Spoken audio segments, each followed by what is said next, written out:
महाराष्ट्राचे आदरणीय उपमुख्यमंत्री आदरणीय एकनाथ शिंदे साहेब, महाराष्ट्र राज्याचे मंत्री, महाराष्ट्र राज्याचे माननीय मंत्री, माझे सहकारी ज्येष्ठ बंधू आदरणीय प्रताप सरनाईकजी, आदरणीय विधानसभेच्या विधिमंडळातील ज्येष्ठ सदस्य आणि मला नेहमी मार्गदर्शन करणाऱ्या अशा आमच्या ताई नीलमताई गोरेजी, लोकसभेचे आदरणीय माझे सहकारी ओमराजे निंबाळकरजी, तरुण सहकारी आणि माझे मित्र आदरणीय डॉक्टर श्रीकांत शिंदेजी, गोकुळजी, सर्व माननीय आमदार आणि आजी माजी खासदार आणि लोकप्रतिनिधी आणि पक्षाचे प्रमुख पदाधिकारी देखील यामध्ये आहेत.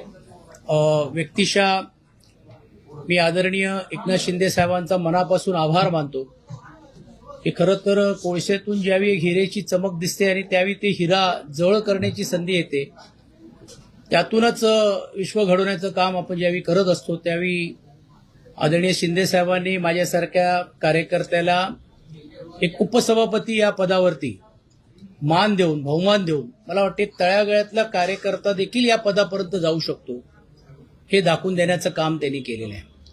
स्वर्गीय बाळासाहेब ठाकरेजी असतील, स्वर्गीय आनंद दिघेजी असतील, ह्यांची प्रेरणा घेऊन ते सीएम पदाचा ज्यावेळी ते घेऊन काम करत होते त्यावेळी कॉमन मॅन ही एक ख्याती त्यांना मिळाली होती. आणि मला वाटते सर्वसामान्य लोकांचे प्रश्न सरकारमध्ये राहून तर सोडवलंच पाहिजे, परंतु त्याहीपेक्षा विधिमंडळामध्ये पण कामकाजामध्ये जो अपेक्षित आहे, जो कष्टकरी आहे, मग तो शेतकरी असेल, कामगार असेल, सर्वसामान्य वर्गाला पण देखील न्याय देण्याचं काम करण्याची भूमिका ही पुढच्या काळामध्ये त्यांच्या मार्गदर्शनाखाली, त्यांच्या नेतृत्वाखाली घेण्याची एक संधी मला या निमित्ताने मिळून दिलेली आहे. अर्थात उपसभापती पदामध्ये अनेक लोकांची नावं घेण्यासारखी आहेत. मग ते गवाई साहेबांपासून असतील, माणिकराव ठाकरे साहेबांपासून असेल, वसंत डावकर आहेत आणि आता नीलमताईपासून त्याची गरिमा ही वाढवण्याचं काम हे सातत्याने केलेलं नाही. तेच प्रयत्न या पुढच्या काळामध्ये माझ्यासारख्या कार्यकर्त्यांचा पण राहणार आहे. परंतु हे करत असताना पण देखील पक्ष संघटना अजून कशी वाढेल, विशेषतः ग्रामीण भागामध्ये पण देखील आज पक्ष संघटना वाढलेलीच आहेत, परंतु ज्या भागामध्ये लोकप्रतिनिधी नाही त्या भागामध्ये अजून ताकद कशी या शहरामध्ये आणि विशेषतः भागामध्ये आपल्याला निर्माण करता येईल हा बघण्याचा मानस घेऊन मी आदरणीय शिंदे साहेबांबरोबर जिद्दीने आणि जोमाने काम करण्याचा निर्णय घेतलेला आहे आणि त्यांनी मला हे बहुमान दिल्याबद्दल मी त्यांचे आभार मानतोय. मला या गोष्टीची जाणीव आहे की अनेक राजकीय प्रश्न आपल्या मनामध्ये पण आहेत, पण तो वेळेवरती कशा पद्धतीने उत्तर द्यायचं, कशा पद्धतीने त्याच्याबद्दल बोलायचे हे एक वेगळ्या व्यासपीठावरती आपल्याला सर्वांना बोलता येईल.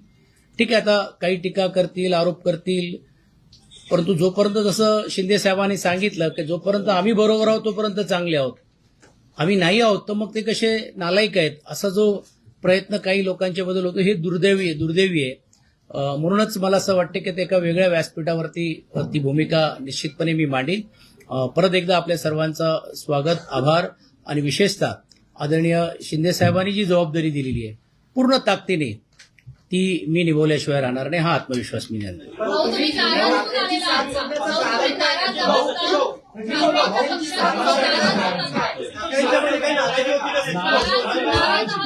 मी या अगोदर देखील सांगितलेलं आहे की राजकीय व्यासपीठावरती या सर्व प्रश्नाला उत्तर देईन.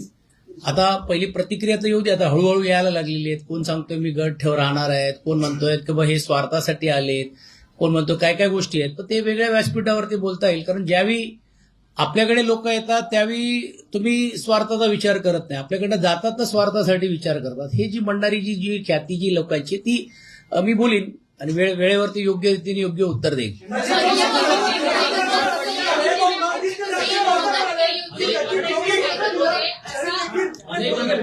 एक लक्षात ठेवलं पाहिजे की आदित्यजी असतील, उद्धवजी असतील, ह्यांनी जी जबाबदारी दिली शेवटपर्यंत ती जबाबदारी मी पार पाडण्याचं काम विधिमंडळामध्ये केलेलं आहे. आदरणीय शिंदेसाहेब पण त्या गोष्टीला साक्षीला आहे की एक पक्षाची ज्यावेळी भूमिका असते किंवा एक विचार असतो त्यावेळी आपण ती भूमिका ज्यासाठी आपण आहोत ते मांडण्याचं काम आपण करतोय. जिकडे अयोग्य वाटत आहे, जिकडे योग्य वाटलं असेल तर तिकडे शासनाचं कौतुक देखील केलेलं आहे. आणि जर काहींना विसर पडला असेल की विधानसभा असेल, दोन्ही विधानसभा असेल, महानगरपालिका असेल, यामध्ये माझं काय योगदान आहे हे त्या भागातल्या लोकांना माहिती आहे. पुणे जिल्ह्याच्या 21 विधानसभेमध्ये पण देखील संघटना म्हणून घेऊन तिकडे काम करत असताना जी जबाबदारी आहे त्या कार्यकर्त्यांनाही देखील तुम्ही विचारलं तर ते समजेल. आता ठीक आहे, काही लोकांना असं वाटतं की आम्हीच आहोत बाकी कोण नाही, तशी भूमिका नाही.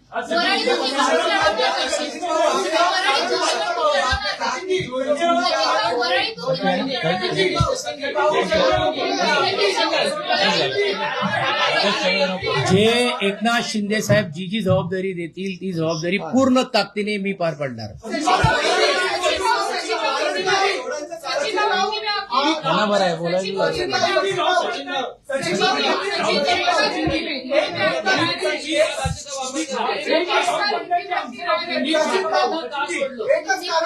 चला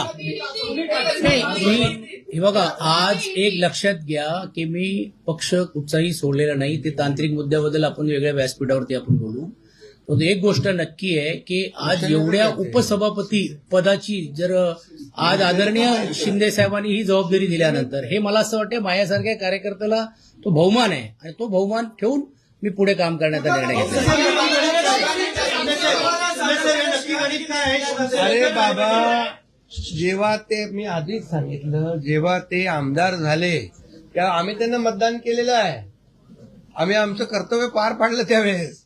आणि ते तेव्हा आमदार झाले तेव्हा शिवसेना आणि धनुष्यबाण होता. आज शिवसेना आणि धनुष्यबाण आमच्याकडे आहे आणि ते शिवसेनेतच आहेत. तुम्ही काय म्हणताय सोडलं बिडलं काय? उगाच काहीतरी बाळासाहेब ठाकरे आमचे नेते.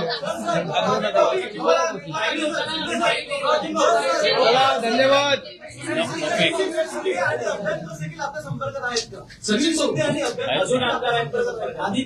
अरे बाबा, आज फक्त सचिन अहिरांचं घ्या.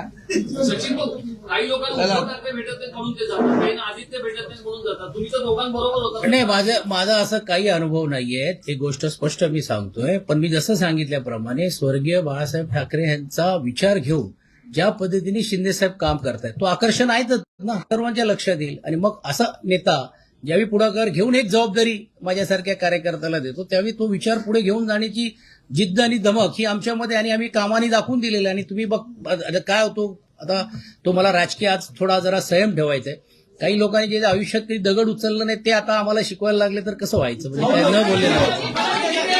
अरे बाबा, त्यांनी काय सांगितलं आता आहे ना, ते कसे समोरून काय काय बोलतायत काय काय त्याच्यावर उत्तर देतील ते.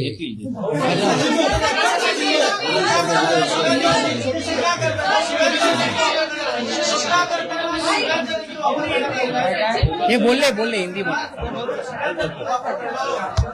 मी नंतर बोललो. महाराष्ट्र पुरोगामी राज्य आहे. आपली संस्कृती वेगळी आहे. आपली शिव्यांची संस्कृती नाही. शिव्यांची लाखोली वाहण्याचं काम आता सुरू आहे.